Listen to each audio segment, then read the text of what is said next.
Hello guys, good evening. So ngayong gabi, tingnan nyo kung ano meron sa aming back porch. Yung aking Rose, she is curious. So, ano sabi siguro sa isip niyan, ano kayang nilalang ito? So merong opossum sa likod. So actually, lagi naman may every night pag nag-light yung ilaw dito sa likod namin. It's either opossum or raccoon ang nandyan.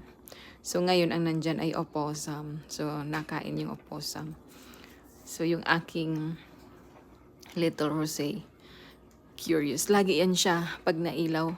Pag nailaw yung sa likod namin, yun natingin siya sa akin. Siguro yung, Mommy, what's this? Natingin siya sa akin.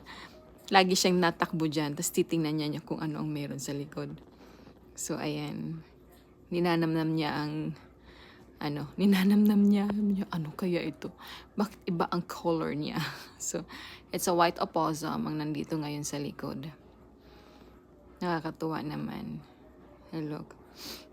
Tapos, ayan, sabi niya, no, nasan Mommy? Siguro, Mommy, what's this?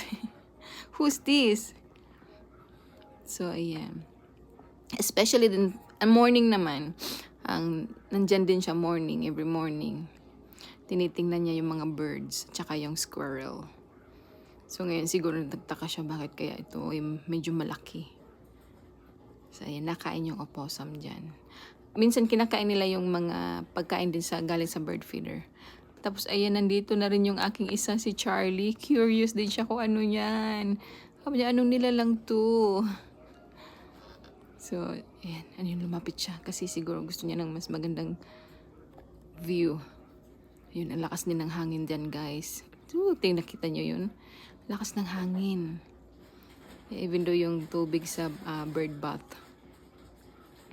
So, yun ang aking dalawang little babies. Nag-i-enjoy sa pagpanood ng ating opossum.